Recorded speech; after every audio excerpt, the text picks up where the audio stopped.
Mateus capítulo 7, do verso 15 até o verso de número 23. Diz assim a palavra do nosso Deus. Mateus 7, de 15 a 23. Palavras do Senhor Jesus no grande sermão da montanha. Acautelai-vos dos falsos profetas, que se vos apresentam disfarçados em ovelhas, mas por dentro são lobos roubadores. Pelos seus frutos os conhecereis. Colhem-se, porventura, uvas dos espinheiros ou figos dos abrolhos?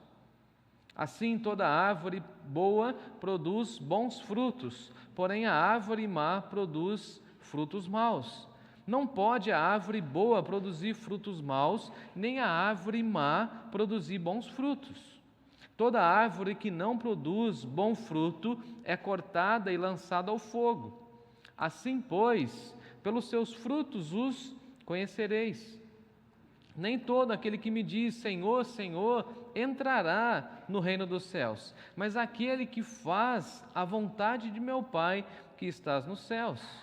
Muitos naquele dia hão de dizer-me: Senhor, Senhor, porventura não temos nós profetizado em teu nome, e em teu nome nós não temos expelido demônios, e em teu nome nós não realizamos muitos milagres? Então lhes direi explicitamente: nunca vos conheci, apartai-vos de mim, todos vocês que praticam a iniquidade. Vamos orar? Senhor nosso Deus e Pai, diante dessa palavra tão profunda, a nossa oração é que o Senhor fale ao nosso coração. Pedimos, ó Deus, que o Senhor tenha misericórdia de nós e nos ajude a compreender aquilo que está revelado na Tua palavra. Que o Teu Espírito Santo, o mesmo que gravou essas palavras no papel e inspirou Mateus a registrar isso, que o mesmo Espírito fale profundamente ao nosso coração. Nesse momento que vamos meditar na Tua palavra, Senhor, como igreja do Senhor Jesus, nós lembramos de uma ovelha muito especial e pedimos mais uma vez que o Senhor socorra a nossa irmã Cecília no leito nessa hora. Abençoe a sua família, abençoe a nossa igreja e abençoe o nosso coração. Eu me lembro, ó Pai, da irmã Cecília nessa hora, porque todas as vezes que eu ia pregar, ela ficava tão atenta à Tua palavra. E eu peço também ao Senhor que os meus irmãos e as minhas irmãs fiquem atentos àquilo que o Senhor vai falar ao nosso coração. Com a certeza de que ouviremos a Tua voz, é que nós oramos confiados no Teu nome. E é no nome de Jesus que nós oramos. Amém.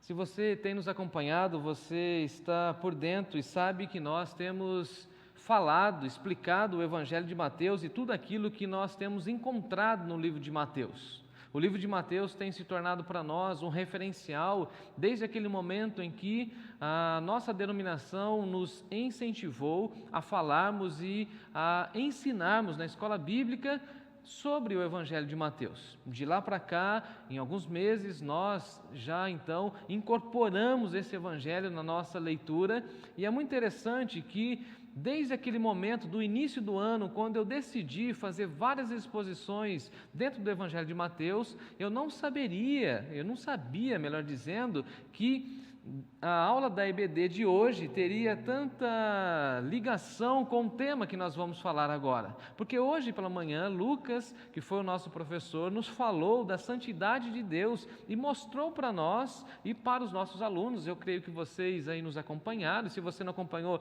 a nossa aula está disponível, que a santidade de Deus é esse nosso anelar pela presença dEle, buscando então a sua vontade. E aí então, eu que fui o mediador da aula, falei a respeito daquele texto onde Paulo diz que a vontade de Deus é que nós busquemos a santificação. Então Deus deseja que nós fiquemos na sua presença. Deus deseja que nós façamos a sua vontade, e a sua vontade está revelada nas Sagradas Escrituras. Dessa forma, uma vida santa é uma vida que cumpre o desejo de Deus, ou seja, nós somos chamados nessa noite a fazer a vontade de Deus. Esse é o nosso tema, e é interessante como o Espírito Santo de Deus vai costurando tudo aquilo que é necessário para a vida da igreja. Lá no início do ano, quando eu pensei nas temáticas que trabalharia nesses 7 primeiros meses e entrando no 8º mês, no nosso planejamento de pregação, eu não sabia que iria coincidir essa palavra com aquilo que nós aprendemos pela manhã. Então, se você também não ouviu o sermão da manhã, onde nós falamos da generosidade, eu creio que vale a pena, se você não teve acesso, que você ouça aquela mensagem, assista a EBD e depois você vai saber então porque que esse texto que eu estou falando hoje, agora à noite, tem tudo a ver com aquilo que nós falamos pela manhã. É claro que nós vivemos em tempos difíceis e esse texto vai falar de um momento difícil na história da igreja, que é lidar com os falsos profetas. É interessante que desde o primeiro século, ou seja, Jesus ainda encarnado, Jesus vivendo entre nós, ele já estava alertando a sua igreja que ele ainda instituiria no capítulo 16, veja que nós estamos no capítulo 7, então Jesus ainda não instituiu a sua igreja, ou seja, antes da instituição da igreja, Jesus já estava preocupado com os falsos profetas no seio da igreja, e basicamente nós veremos isso. É claro que eu não quero me deter tanto na questão dos falsos profetas, eu vou falar agora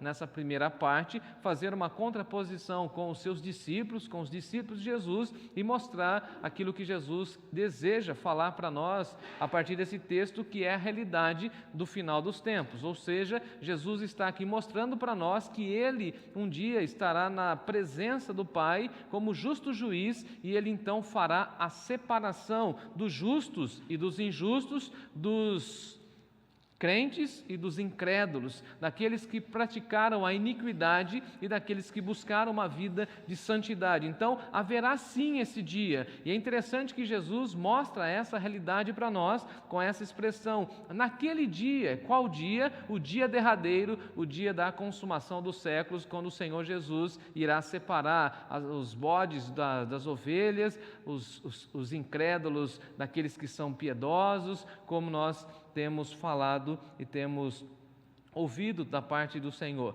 Os falsos profetas estão, infelizmente, se reproduzindo de uma maneira assim assustadora na igreja evangélica do Brasil e principalmente agora nessa época de pandemia, onde nós tivemos acesso a muitos canais do YouTube, muitas informações, ou muitas pessoas se tornaram extremamente famosas por conta da pandemia. Nós pudemos então contemplar vários falsos profetas dentro de várias igrejas, ensinando coisas que não têm nada a ver com a palavra de Deus. É claro e evidente que, se você me acompanhou na leitura de Mateus capítulo 13, nós aprendemos que o joio, ele crescerá no meio do trigo, e nós não podemos tirar o joio do meio do trigo. No entanto, o que o texto está falando e o que Jesus está alertando a igreja é que nós podemos sim denunciar os falsos profetas, porque o joio tem a possibilidade de mudar a sua essência e produzir frutos. Já o falso profeta, ele tem por si só, por sua natureza,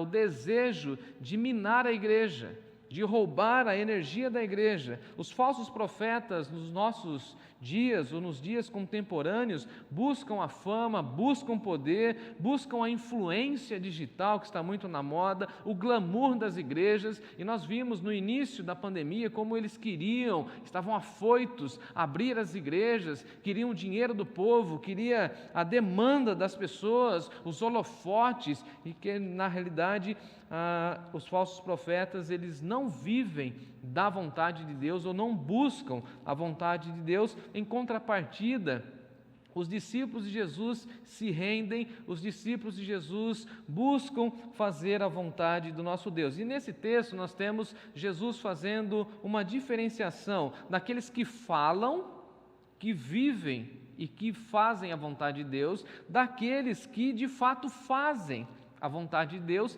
e tem prazer em fazer a vontade de Deus. Jesus aqui nos leva a uma autorreflexão sobre nós mesmos a partir dos nossos frutos. E a grande pergunta inicial do texto é essa: a nossa vida é frutífera? A sua vida é uma vida frutífera. Você está frutificando. Você está produzindo. E aí nós entramos então no texto, porque Jesus diz claramente que os seus seguidores, os seus discípulos, deveriam prestar atenção, tomar cuidado, e a expressão de Jesus é: acautelai-vos dos falsos profetas, porque os falsos profetas, eles adentram as igrejas, eles adentram as comunidades cristãs com uma postura completamente estranha. Por quê? Olha o que o texto diz, que eles se apresentam disfarçados, eles não são o que são, ou eles não mostram que são lobos devoradores. Não, eles vêm com uma roupagem, eles têm um disfarce. E nós precisamos, amados irmãos e irmãs, tomar muito cuidado com isso. Porque, infelizmente, se nós não tomarmos cuidado com isso, essas pessoas que são dissimuladas, falsas, hipócritas, que vêm com um disfarce para o seio da igreja, podem corromper por completo a nossa adoração, a nossa devoção, a nossa unidade enquanto igreja. Precisamos, claro, com muito cuidado e com muita cautela, ficar atento aos falsos profetas. E aqui eu não estou dizendo das pessoas que estão chegando na igreja, mas das pessoas que podem chegar na igreja ou inclusive na nossa vida, na nossa casa. Infelizmente, muitas pessoas ficam dando ouvido a outras pessoas, a falsos profetas, e não sabem a origem. E alguém vai falar assim: não, pastor, mas eu estou acompanhando um canal, eu estou acompanhando uma pessoa no Insta, e você não sabe, é uma bênção, é maravilhoso. Eu sei que tem muita gente boa, eu sei que tem muita gente crente, piedosa, devota a Deus, com muita espiritualidade, mas olha o que Jesus está aqui falando para nós, que nós precisamos tomar cuidado com os falsos profetas, porque os falsos profetas, eles se apresentam de uma maneira disfarçada. Eles usam uma roupa cristã, eles cantam muito bem, eles pregam muito bem, eles têm uma roupagem cristã. Se você olha para eles e você vê a performance, você fala assim: nossa, parece que é de Deus mesmo.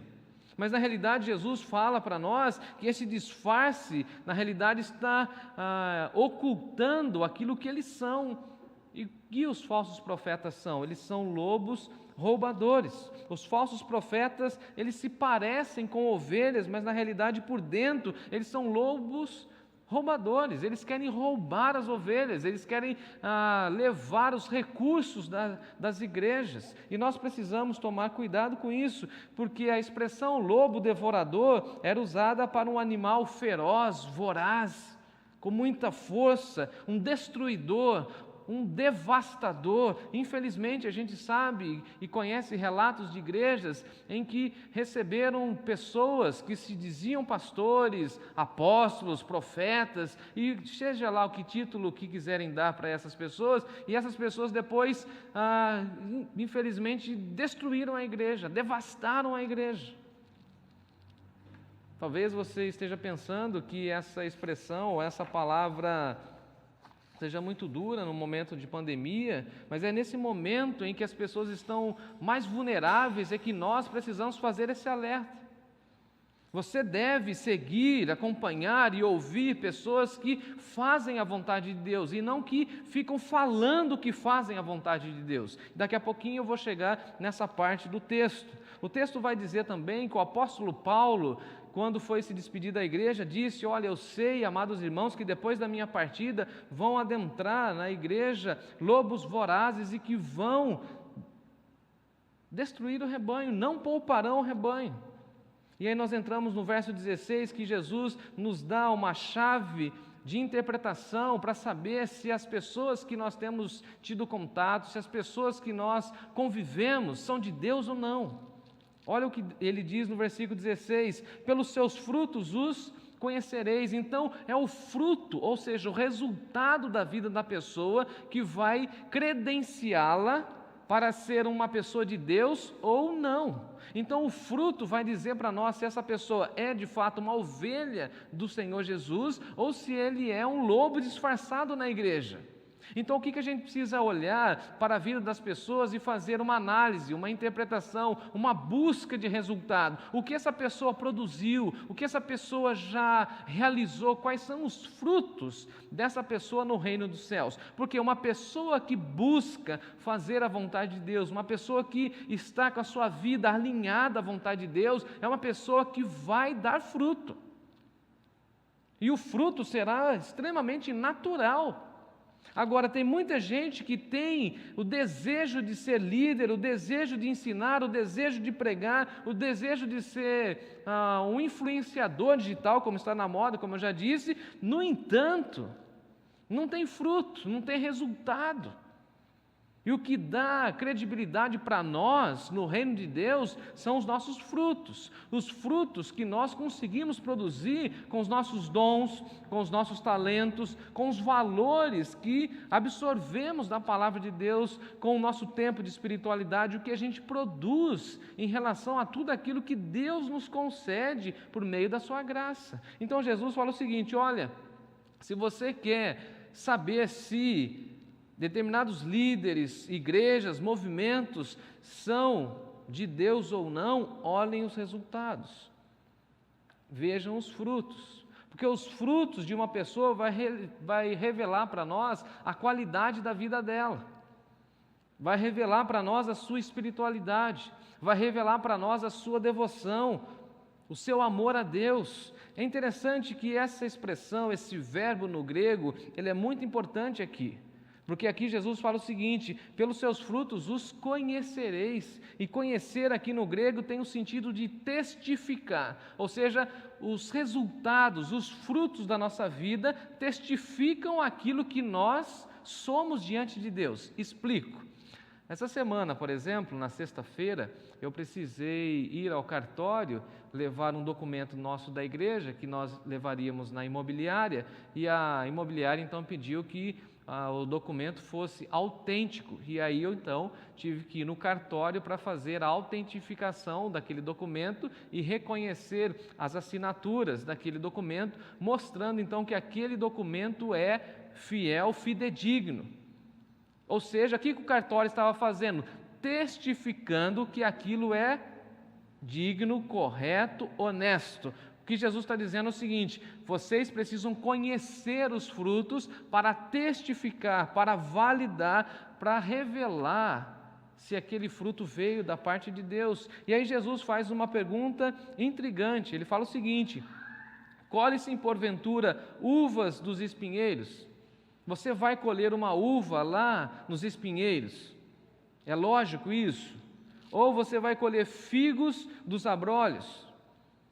As uvas deliciosas, na realidade, são bons frutos de uma boa parreira, ou eu diria, de uma parreira saudável. Se você quer uma boa fruta, nesse caso, uma boa uva, você precisa ir numa parreira, numa videira saudável, e aí você vai colher um bom fruto, você pode fazer um bom suco de uva. Maravilha!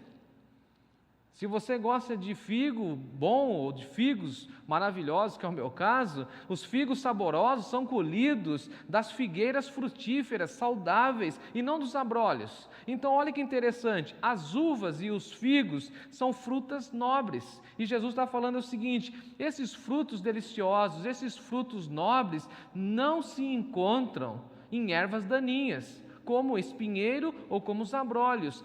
Essas frutas maravilhosas, que são as uvas e os figos, se encontram em árvores frutíferas. Em outras palavras, Jesus está falando o seguinte: se você quer andar na presença de Deus, se você quer ter bons exemplos da vontade de Deus, você precisa se cercar de pessoas que andam na vontade de Deus e não de falsos profetas. De gente que está produzindo bom fruto, porque é uma árvore boa.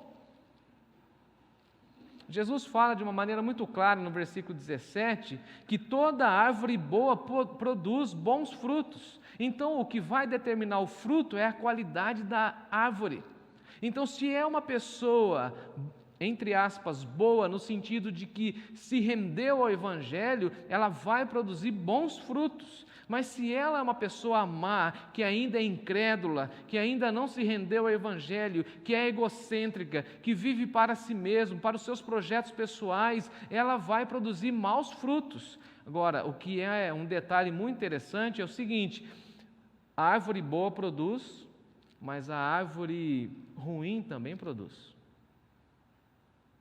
As duas árvores, segundo Jesus, estão em plena produção, mas o que diferencia as árvores é a qualidade do fruto.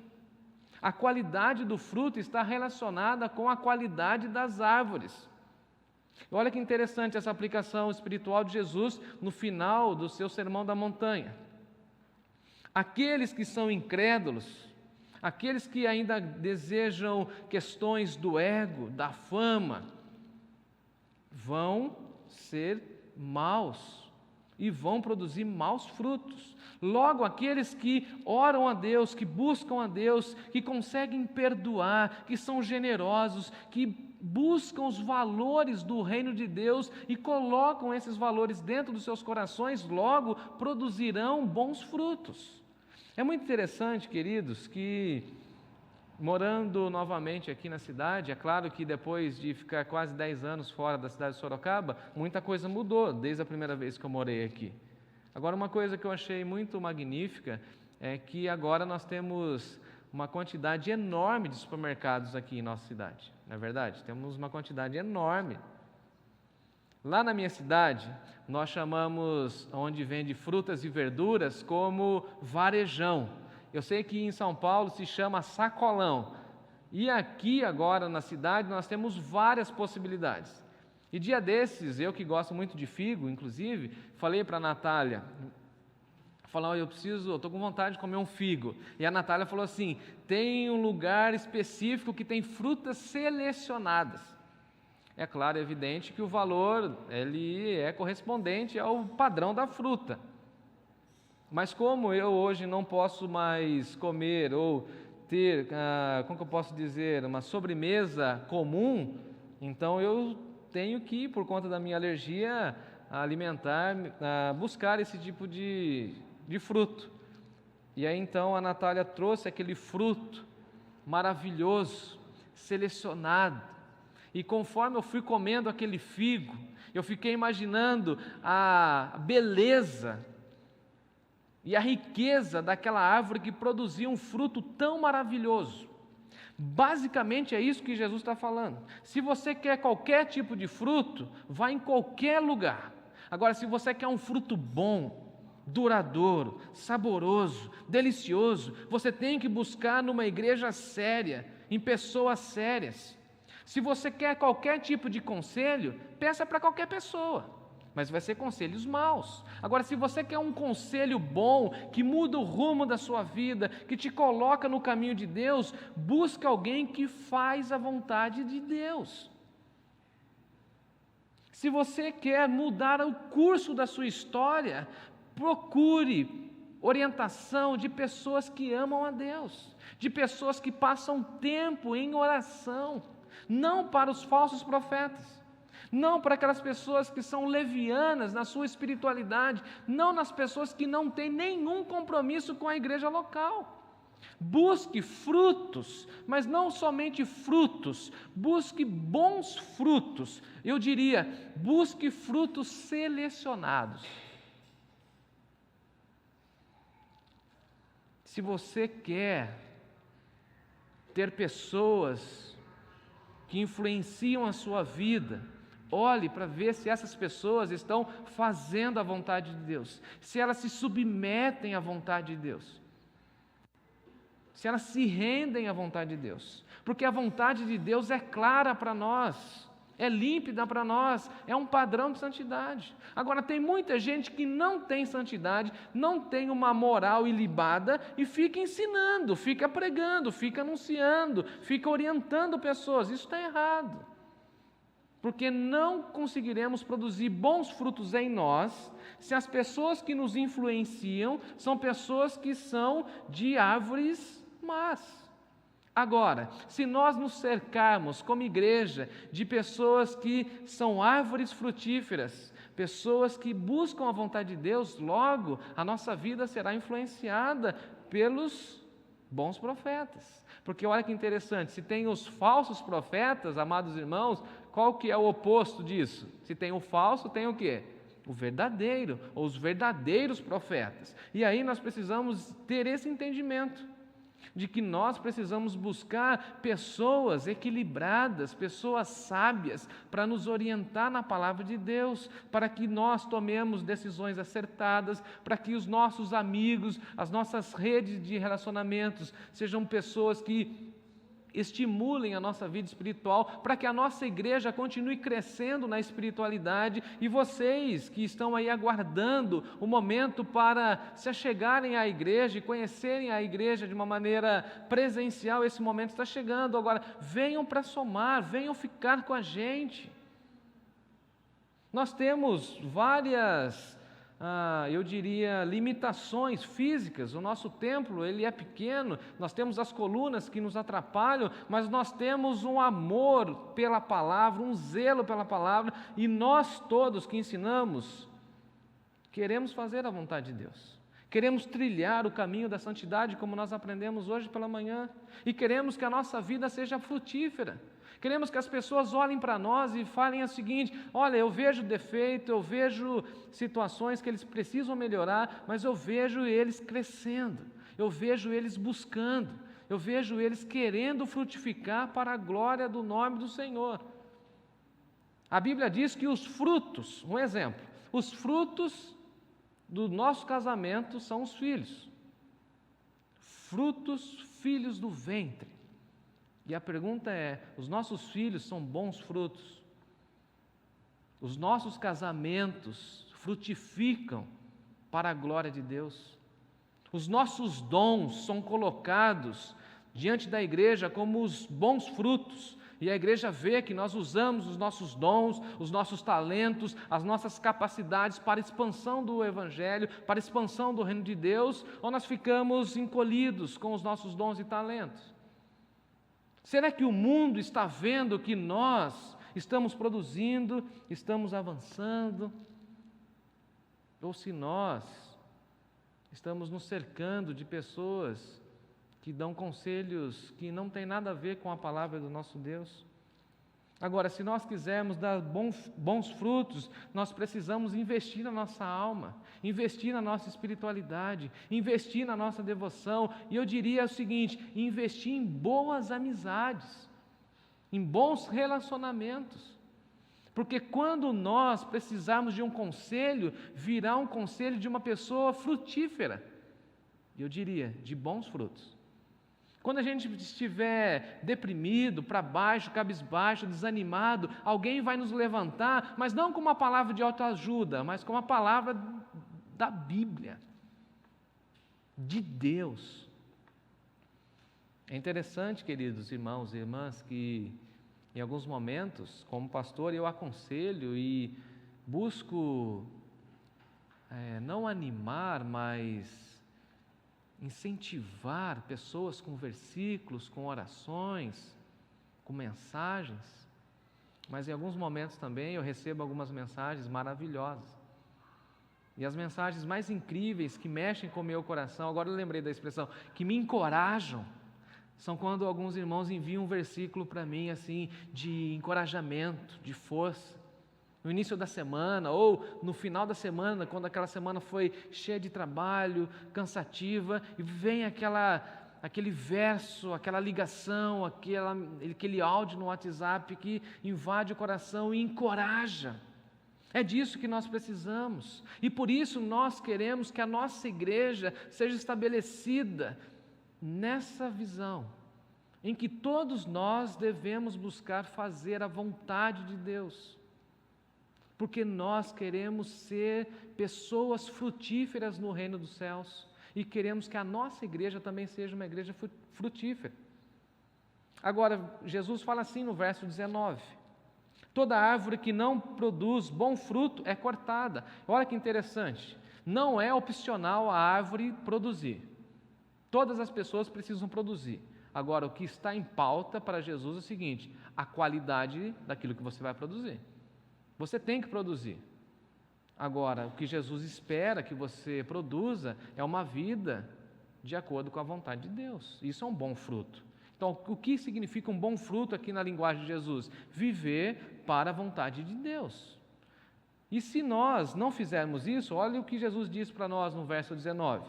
Toda árvore que não produz bom fruto é cortada e lançada aonde? No fogo. Quem não produz será cortado e jogado no fogo. Então, eu e você somos desafiados nessa noite a produzir. E para que a gente produza, a gente precisa conhecer mais e mais do caráter do nosso Deus. Entender aquilo que Deus tem para a nossa vida.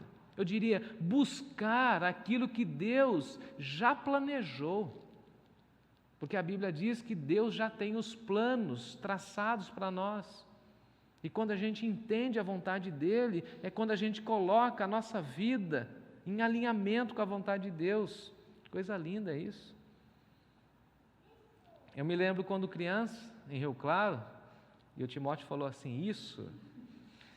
Eu me lembro quando eu era criança em Rio Claro, e um trem descarrilhou, e aquela máquina com aqueles vagões descarrilhou, caiu.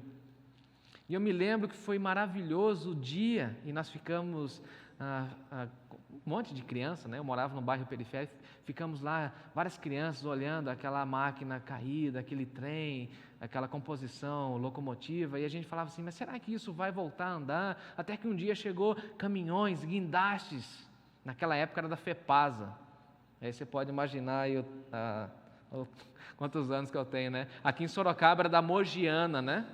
E aí então chegou um guindaste maravilhoso, gigantesco, colocou lá, não sei se tipo uns tentáculos, eu não sei explicar bem, se colocou lá as suas sapatas, enfim, não sei explicar, colocou as suas bases, e aquele guindaste então pega aquela locomotiva e com muito cuidado coloca em cima do trilho. Uma locomotiva que pesava, sei lá quantas 1000 toneladas, estava parado, mas quando colocou no trilho, andou.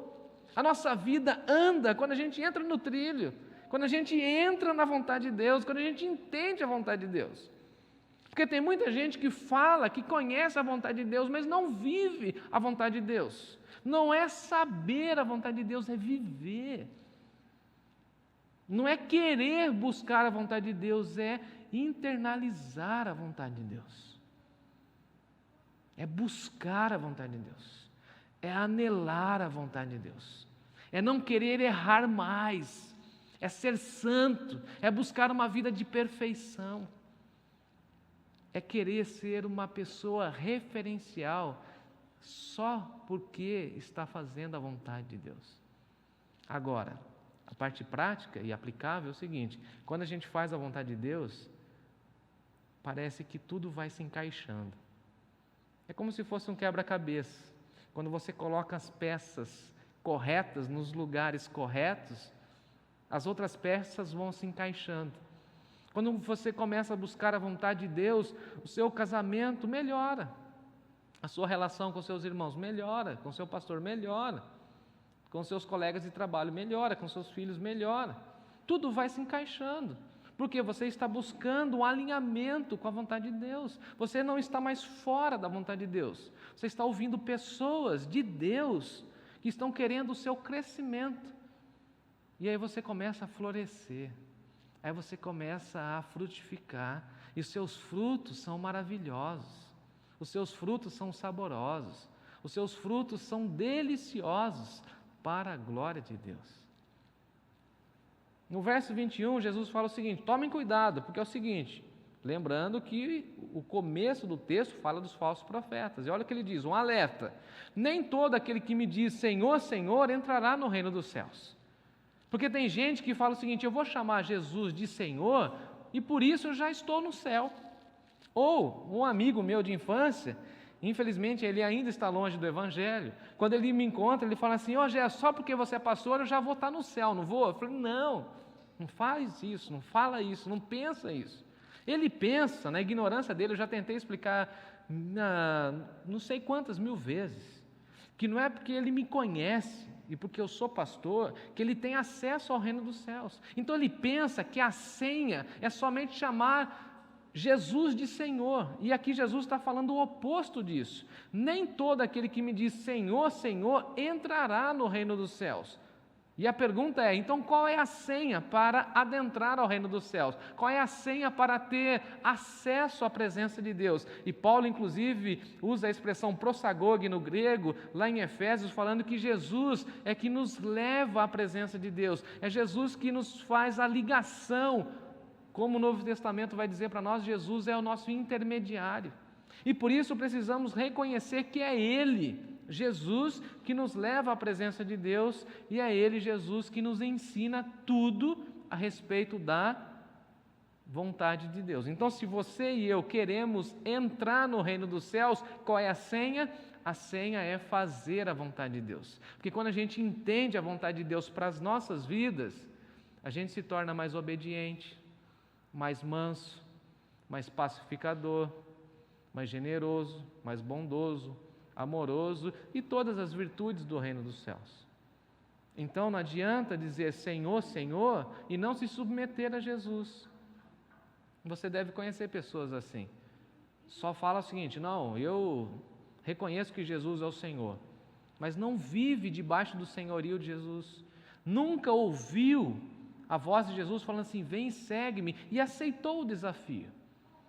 Aí a pessoa fala assim, mas eu sou membro da igreja, sou cristão desde criança, você não conhece a minha história. E a pergunta é, mostre os seus frutos.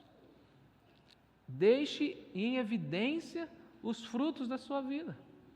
Porque é pelos frutos que a gente vai conhecer, saber se você está caminhando na direção de Jesus.